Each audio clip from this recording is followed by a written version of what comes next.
be silent. Come and share a hug. Come, let's play together. Come, love and be loved. From the blissed out to the turned out, from the pampered to the abused, this door is open to you. Come on in. Come on in. Come on in. Come on in. The God in us recognizes the God in you. The God in you. Whether you're black or white or gay or straight, Christian, Buddhist or Jew, this door is open to you. Good morning, Claremont Center for Spiritual Living. How are you this morning? Great. Hello to our friends online. Everybody wave. We're so glad that you're here, and just know that wherever you are on your spiritual path, there's room for you here. We come together just to remember the truth of who we are and to remind each other and ourselves that life is good and getting better all the time. And if it doesn't seem that way, it's a good thing you're here. There you go. All right, we have a great morning for you this morning. Our practitioner on platform is Patty Powers. Patty will do an opening prayer and a reading for us, and we've got some great music. We welcome back Michael, Georgine, and of course Jeff. And we're going to start with a song, so you're all going to stand up, and we're going to sing Spirit is in This Place.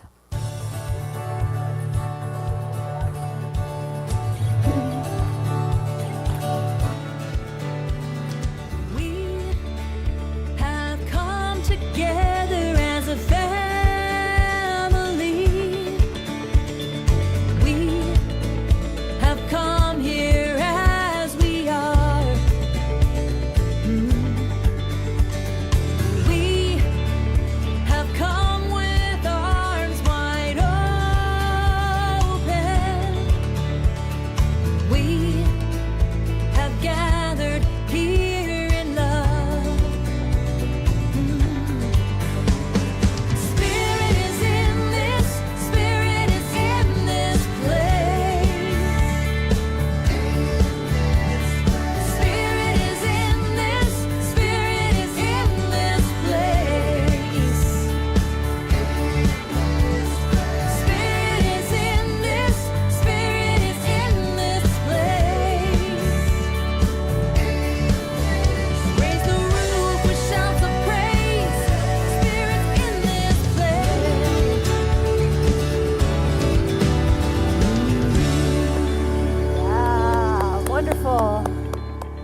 Wonderful. Taking all that energy into your heart space. Take a breath. Close your eyes, breathe it in, and let the sound of the bowl bring you deeper into that joy. For there is truly a place of the heart where joy resides, always and ever present. A place where we remember the truth of life is that joy in our oneness with each other and with Spirit.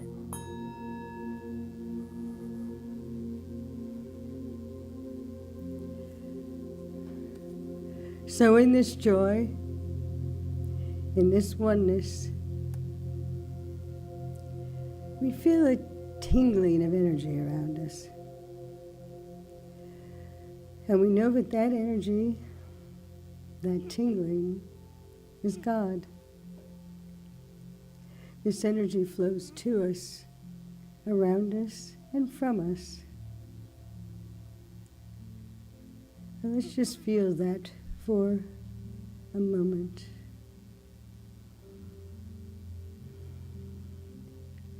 Feel that flow.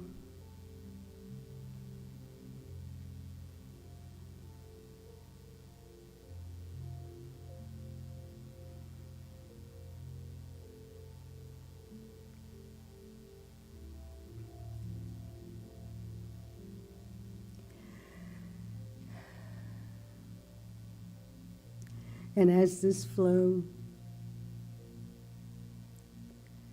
supports us, we know that this service today is blessed. We bless our speaker, our musicians, and each other. knowing that this is a fabulous day. We know that each one of us receives something special just for us, and we are happy. We feel great joy and gratitude for this time together, for each other.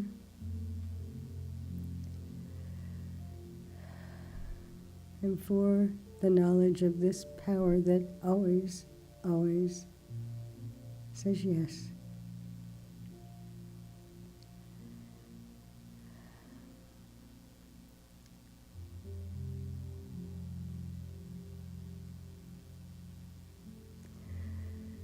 And so we begin.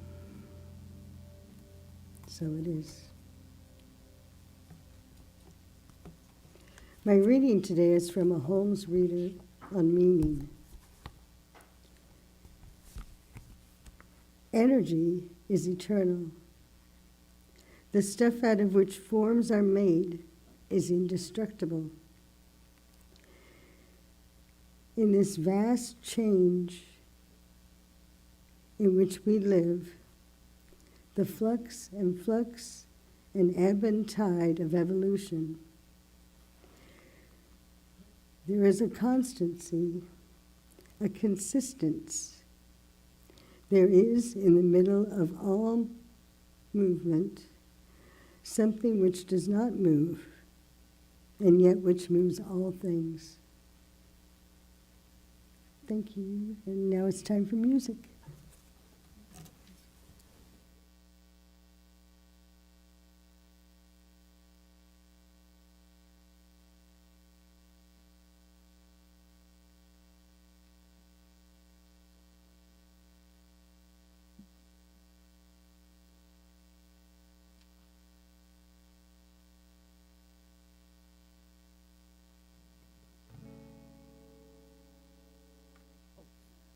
Thanks, Mom.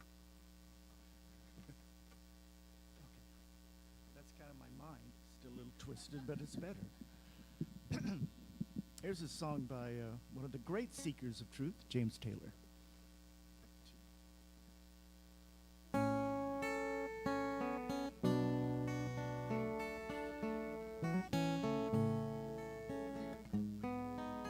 When you're down and trouble and you need some love and care, and nothing is going right. Close your eyes and think of me, and soon I will be there to brighten up even your darkest night. Just call out my name, and you know wherever I am, I'll come running, see you again. Winter, spring, summer, or fall, now all you've got to do is call, and I'll be there. You've got a friend.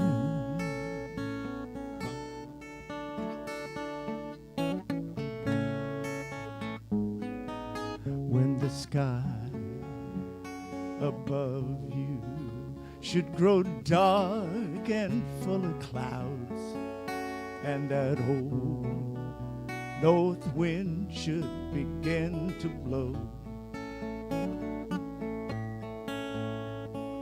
keep yourself together and call my name out loud. Soon you'll hear me knocking upon your door. Just call out my name, and you know wherever I am, I'll come running, to see you again. Winter, spring, summer, or fall. Now all you've got to do is call, and I'll be there. Hey, ain't it good to know that you've got a friend? People can be so cold. They'll hurt you, yes, and desert you. They'll take your soul if you let them, but don't you let them.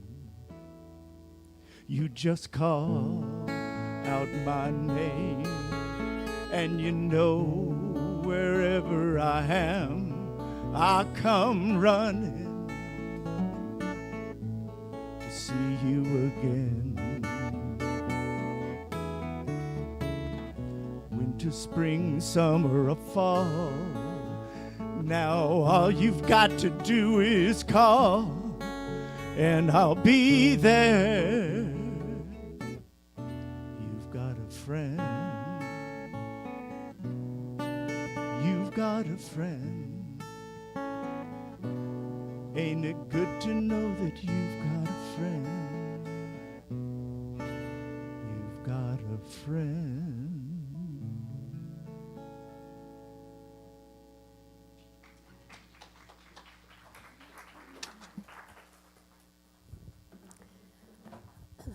Thank you. We all know all the words to that one. All right, we light our candle this morning for the divine presence. And I want to share with you a quote from Ernest Holmes.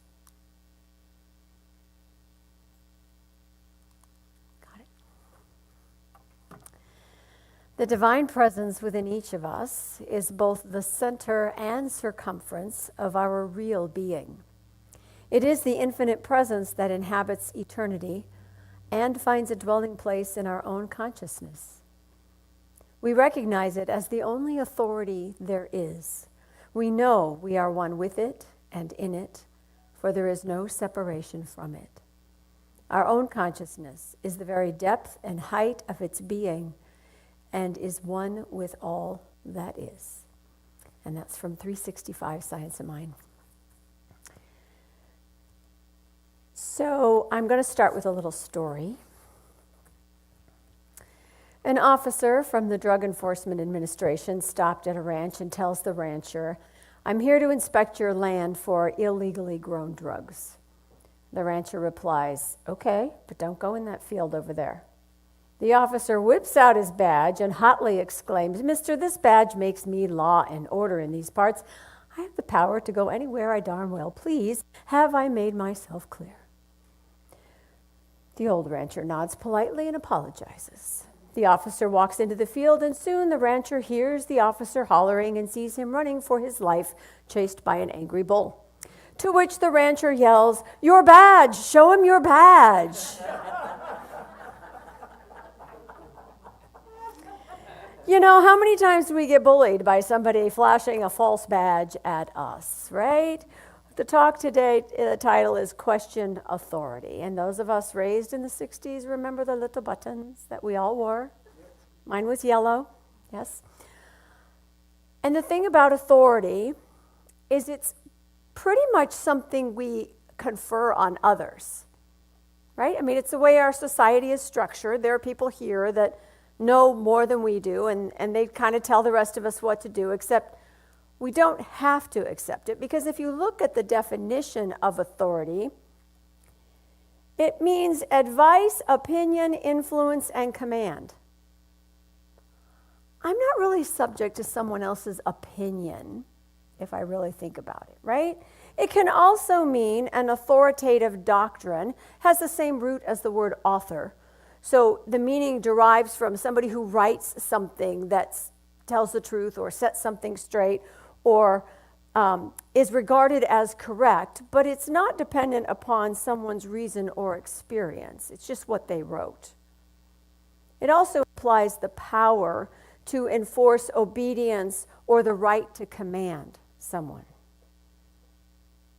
but it also means the power derived from good reputation, the power to convince people, and the capacity for inspiring trust. Very different from the authorities, who basically have the power of the police.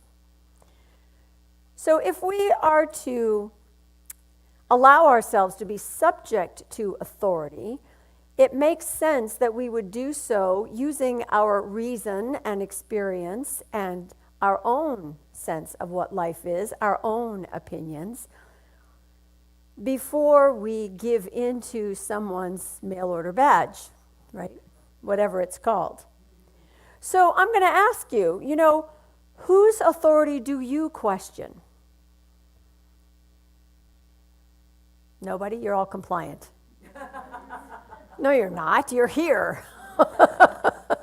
Your parents when you're a teenager, right? You question authority all the time. The government, the news, the media, the influencers. Like, what does somebody on TikTok know anyway? Y'all know what TikTok is, right? I'm just making sure. Okay. Right, what else? What else seems to have authority for you? My wife. Your wife. Good. As it should be. Police? Your cat. They think they're the authorities, don't they? Absolutely. Yep. The weather, okay. Doctors. Yeah, there you go. All right, so we have experts in our lives, right? There's nothing wrong with following the advice of experts. We assume that they have some education behind them, some testing or proven abilities, right? But we get bullied by the norms, like what should happen or how we've always done it, or even by our friends. Anybody have a bossy friend? Kind of picks where you're going to go every single time, and somebody who just, anything really that seems to know what's best for me. It's like, really? We should be more like little kids and walk around saying, you're not the boss of me. Because they're right. They're really right, And the thing is, at the human level, people have agendas, right? We want somebody to do something, or we want them to do it a certain way because we're going to get something from it. And one of the things about authority that needs to be questioned is who's benefiting, right? Who's being served?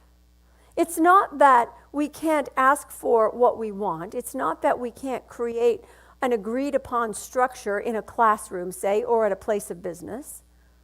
But we have to ask, under whose authority, for what intent and purpose is this being set up? Why am I being asked to do something that has nothing to do with you, right? Why is there an expectation that I'm going to be or act a certain way in certain situations? And it's not that we don't agree to these things, because sure, I appreciate the authority of the red light and the green light. I'm going to go with that, right? It keeps us all safe. And it's good to have healthy skepticism, okay? Anybody been to the auto mechanic lately? Yeah. Or even doctors, they're experts in their field, but we still go for second opinions, right? We still look for specialists. There's somebody in the world that's treating exactly what you're dealing with. I want to talk to them. No offense to my doctor, but hey, our capacity for knowledge is finite. It's limited. Of course we can grow. Of course we can expand. We can always learn more. Most professionals seek out ways to learn more about what they're doing.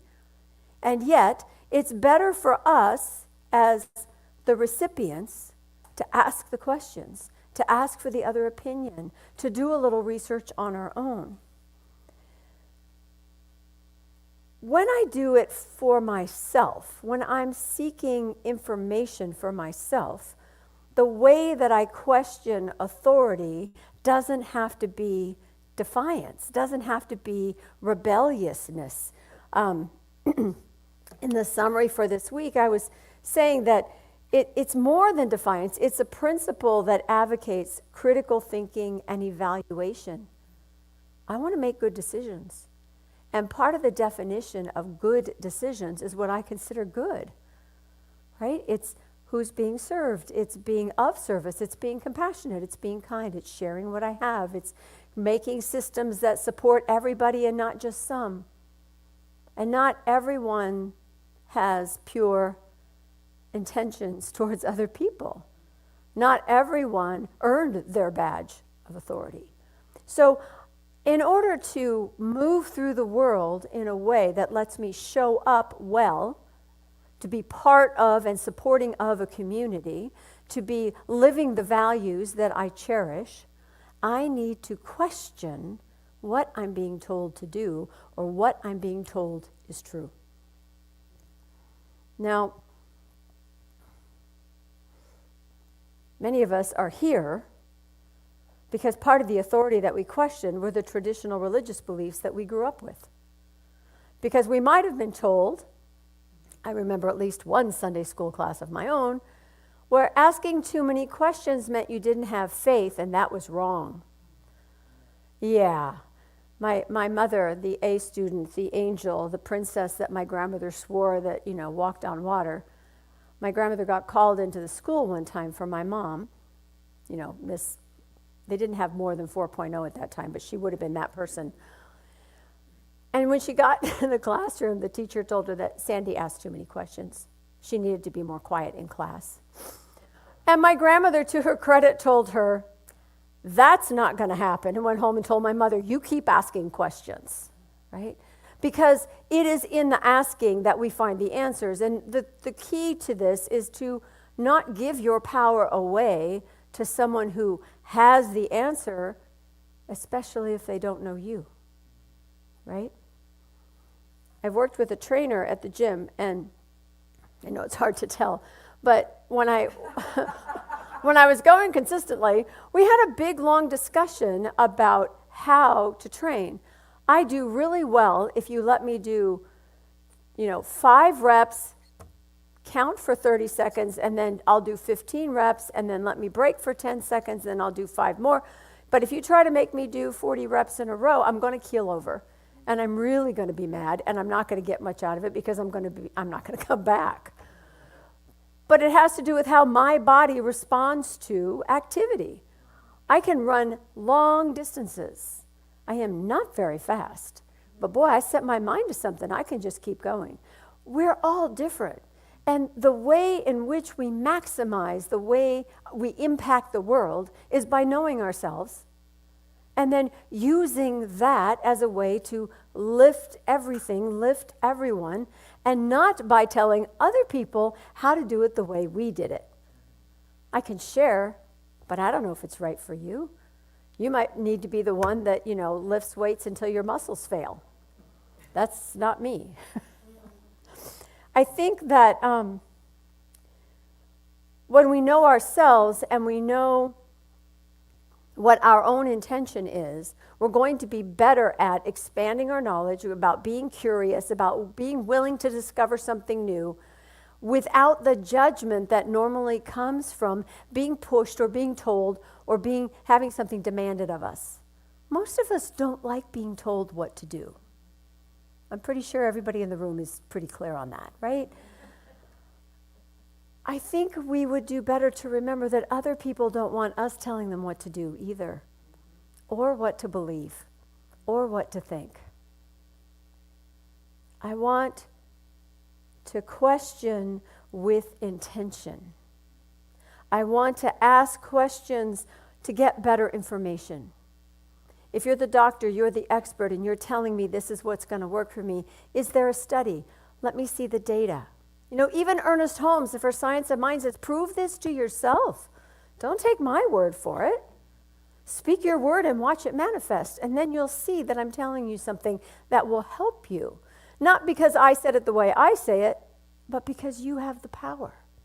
And so that's really what we want to tap into. We want to tap into the wellspring that is within each of us. Because that divine intelligence isn't just out there somewhere, isn't with the priest or the rabbi or the shaman. It's with each and every one of us to varying degrees. The more we stretch into it, the more we reach, the more we're open to, the more we ask, the more we question with curiosity and intention, then the broader our own experience, the more expanded our own perspective.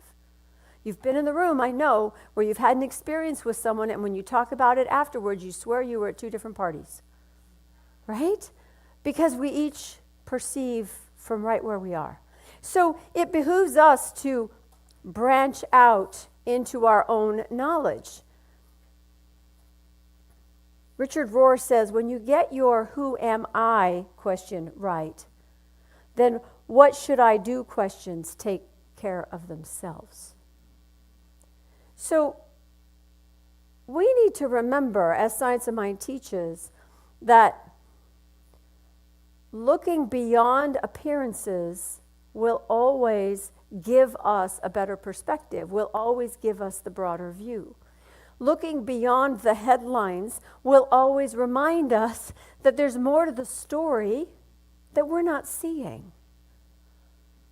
Deciding to move forward on a project or for a cause or to get a degree or to get that job or to simply retire more successfully requires that we know ourselves and we ask questions. I think by 7th or 8th grade, especially if you're female, no offense guys, you stop asking questions. You get rewarded for being quiet and smart. I'm not sure how you get smart by being quiet, but somebody made that correlation some time ago, and it's been really hard to shift that in our school system and in our families and with our friends even. How many of you know strong women that speak up? How many of them have been called bad names? Right? Do you watch women's sports? Have you watched the women's basketball games? Those women play hard and they don't apologize for it. Well, that's not very nice. Do they have to be so rough? Why isn't the ref calling it? She pushed her. Yeah, she pushed her. She's trying to get to the basket. I mean, we have a set of expectations in our head. Half the time we're not even aware of them. And so questioning the authority of what society says is normal is important. It helps us to grow. It helps society to grow. Where would we be if we never questioned why men don't cry or women don't swear? It would be much quieter, and I probably would have lost half my vocabulary. Well, maybe a third of it. So the thing that we're really called to do here is to decide what we're giving our authority to and decide if that's really where it belongs. And even if that is where it belongs, it doesn't mean that's the end of the story.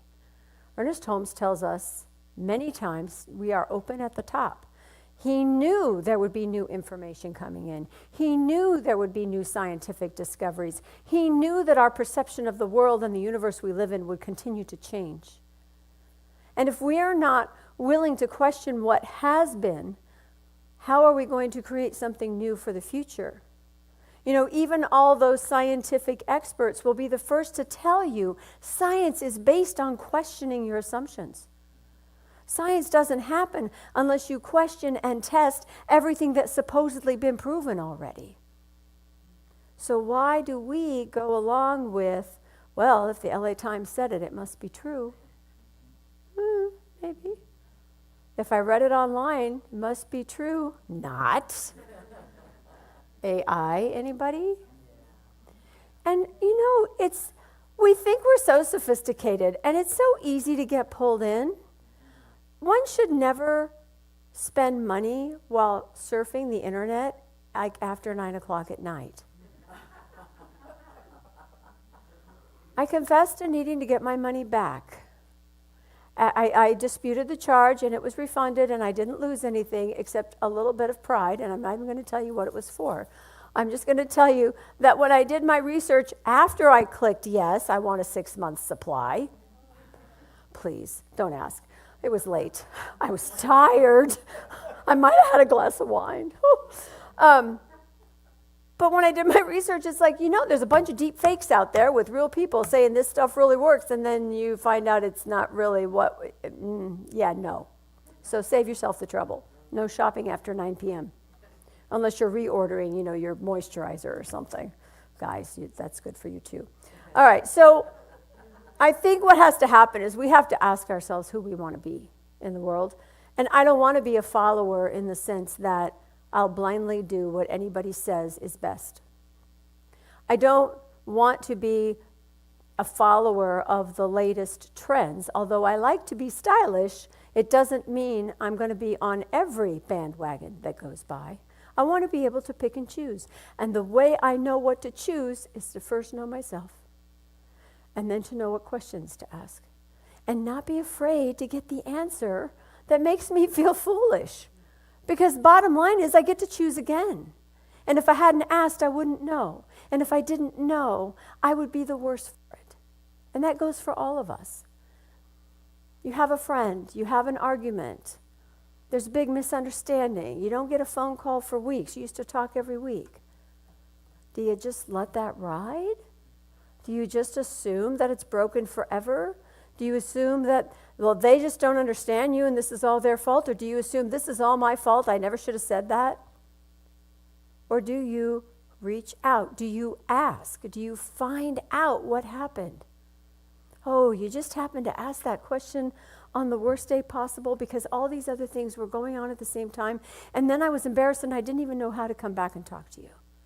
That's real different than the story in my head that says they hate me, or I really screwed up and I'm never going to be seen, I'm never going to be friends again with anybody, or whatever other catastrophe I just created. Ask. Ask with intention. Ask with the intention to discover. Ask with the assumption that there is a holistic path, a way forward, something grander waiting for us. Ask your questions. We want to be the people that are awake to the world. We want to be the people who show up for love as love. We want to be the people who contribute to positive change. We want to be the people who create healing within our own communities, our own families, our own towns, our own state, our own country, our planet. We want to be the people that we know we can be. We want to be better versions of ourselves, bigger versions of ourselves. And we have to be awake to do that. So I'm going to leave you with this quote by Susie Kasem. She's a writer. We awaken by asking the right questions. We awaken when we see knowledge being spread that goes against our own personal experience. We awaken when we see popular opinion being wrong, but being accepted as right. And what is right being pushed as wrong. We awaken by seeking answers in corners that are not popular. And we awaken by turning on the light inside when everything outside feels dark. Namaste.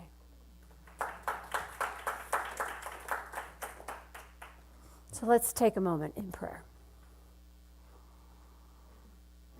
Taking that breath, filling our lungs with the air that is life, filling our hearts with the awareness of the light and life that lives within us, bringing our awareness to this room full of like-minded souls, the ethers that carry our remote congregants here with us every week, knowing that the air we breathe is air that they breathe, is the very connection that we all have because we are all alive. And we are alive in spirit, alive as spirit. The energy that we feel is the energy that animates all things. All that we are is of God. And this life that we call God is one of wisdom and clarity and intelligence. It is transformative, ever-changing, always expanding. And the truth of our being is that we grow and become. And I speak my word that our individual intentions and directions and desires allow that transformation and growth to occur in a direction that feeds each and every individual soul. For there is in us a desire, an urge, a pull to become all that we are, to continue to experience more of life.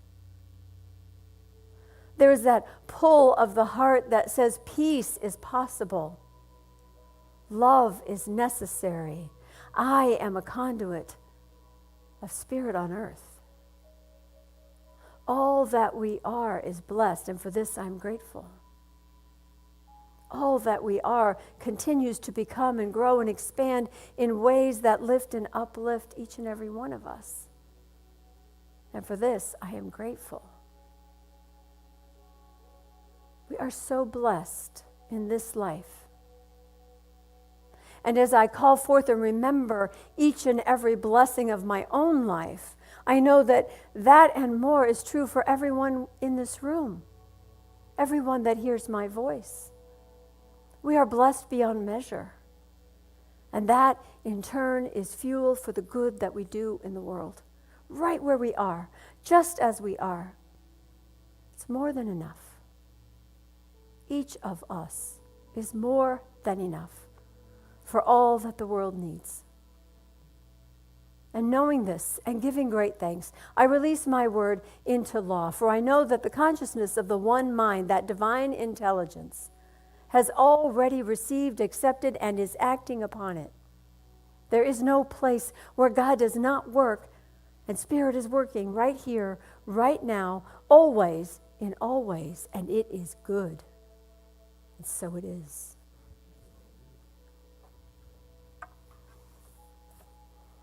In your bulletin, you have an affirmation. And I invite you to repeat after me and invite our online friends to join us. As I question the world's authority, I turn within.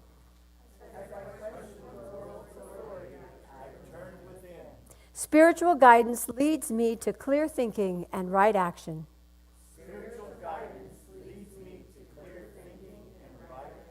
And so it is. All right, let's welcome Michael back to the stage. Mm-hmm. Yeah, Thank you, yeah, Jeff. yeah. Mm-hmm. But I've known him for a long time, since we were children.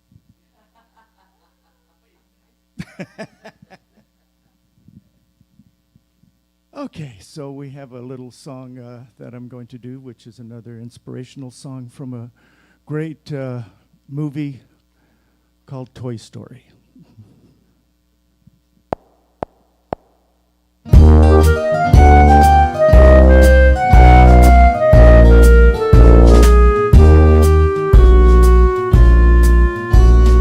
You've got a friend in me. You got a friend in me. When the road looks rough ahead and there's miles and miles from your nice warm bed, you just remember what your old pal said, 'cause you've got a friend in me. Mm-hmm. You've got a friend in me.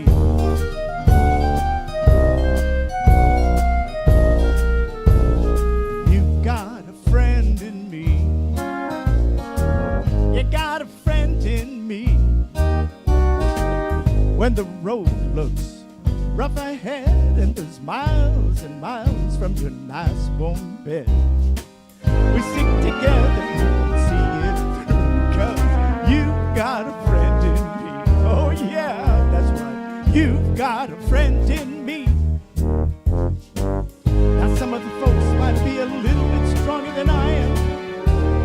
Kind of braver too, yeah. But none of them could ever love you the way I do. Just you and me.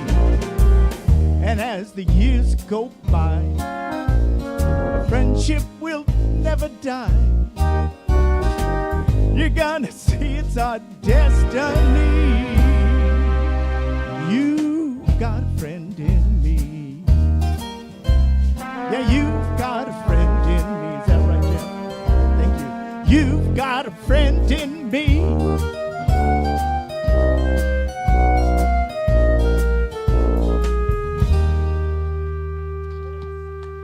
Close, it was close. proof once again that it's the feeling behind the words that really get the message across. Never look at my watch. Never. No, it's never not a good idea. Well, because she knows the words.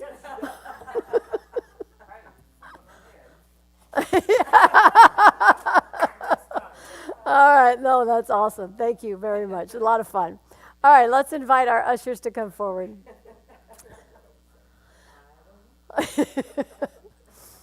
Oh, gosh. And what I know is that what we do in joy simply spreads more joy. So as we collect your contributions to this community, we know that joy is something that we spread all the time through our teaching, through the services that we offer, through the classes we teach, but also just by you being in the world. You are the living example of what Science of Mind looks like. So thank you all for contributing to this community, and I am grateful to this community for all that it does for us. All right, so let's say our prosperity affirmation, if you will. Divine love through me blesses and multiplies all that I am, all that I give, and all that I receive. I am prosperous now.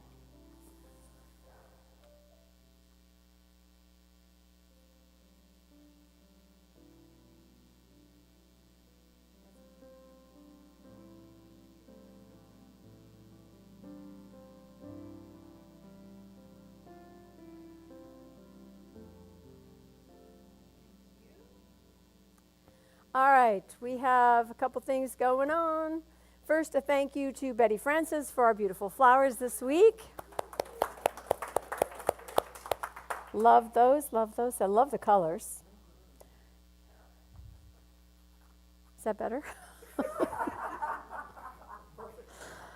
It's a character flaw. I know, I'm working with it.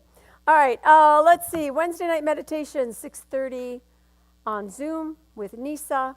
It's a lovely way to center yourself in the middle of the week and to have somebody else do the hard work and, tell you to close your eyes and remind you that this is a good thing to do. So dial in at 6:30. The Zoom link changed a couple weeks ago. We had to set up a new one. So if you're trying to get on and you can't, I recommend you go to our website or to the Facebook page and click on the link there. It will be the new one that will get you in. I want to offer a special thanks to Ed Graff, IT extraordinaire, who came in late last night and fixed our internal network and reconnected us with the internet, which was preventing us from getting, poor Andy, trying to get work done this week.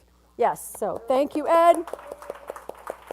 And our little corner back there, the little pink room back there in the back with Imani and Ed, they do so many things that make all of this possible. So let's give them another round of applause, both of them. I'm envisioning our online folks raising their hands also, because if it weren't for these two, they wouldn't be here. So it works. It works. Yes. Yes. Today? Oh, look, and she's hiding because she's like that. Okay, so for that we're going to sing loud. Happy birthday to you. Happy birthday to you. Happy birthday, dear Imani. Happy birthday to you.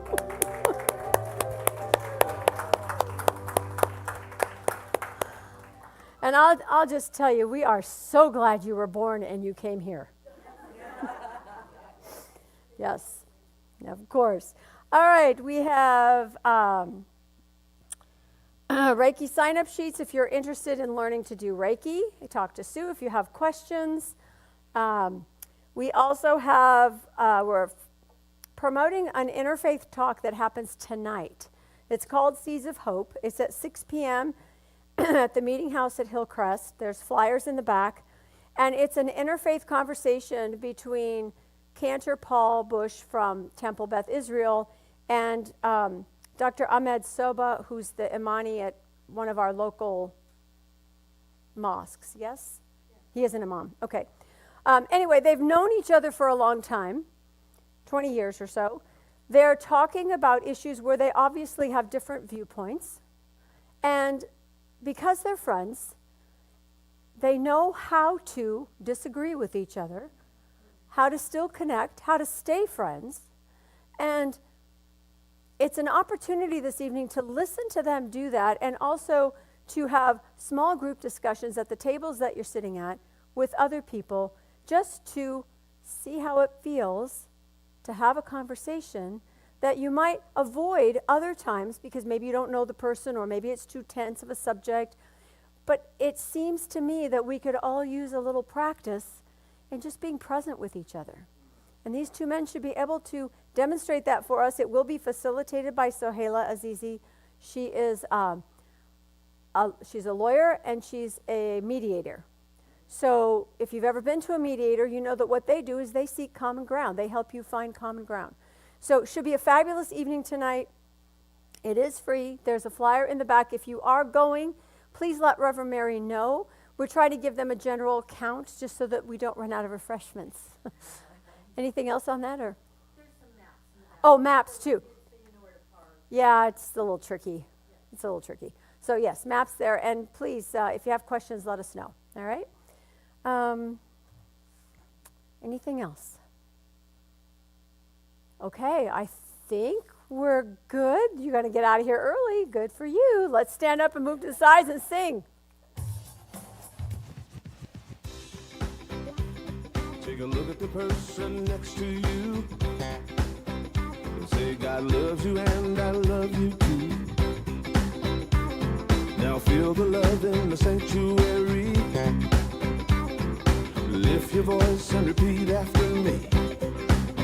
We come together, we come together, we come together, we come together, we come together, we come together in the name of love. From every walk of life, every walk of life, every creed and color, every creed and color, in kinship we unite. In honor of the God in each other, we come together. We come together, we come together, we come together, we come together in the name of love. We come together, we come together, we come together, we come together, we come together, we come together in the name of love.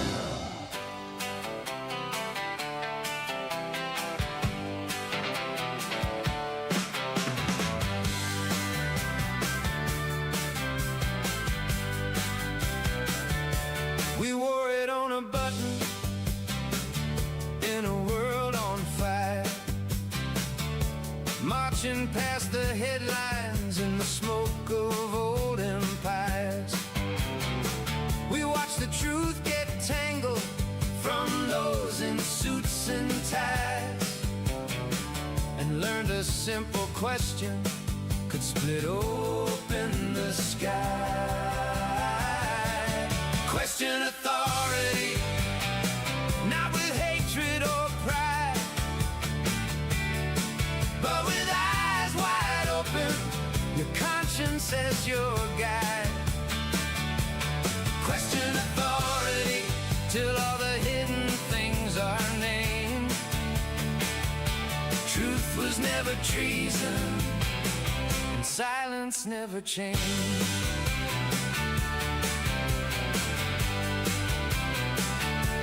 It isn't just rebellion, it isn't just a shout, it's holding up the lantern when the lights go out. It's just asking who is speaking and who profits, who gets burned, and whether what we're handed is wisdom or just learn. Question authority, not with hatred or pride,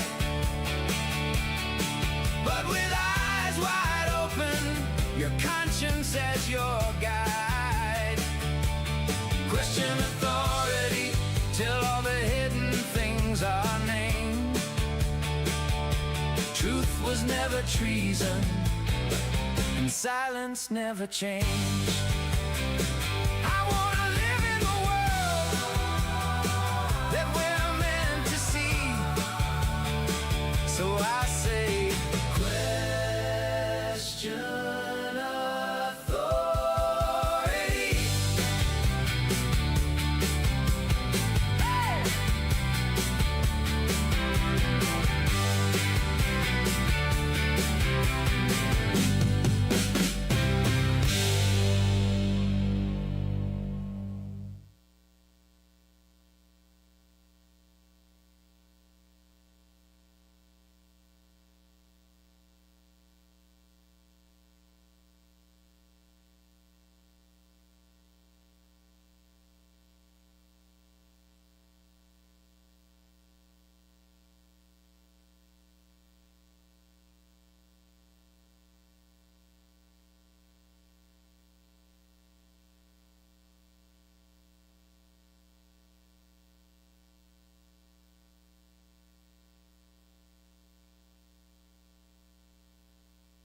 be.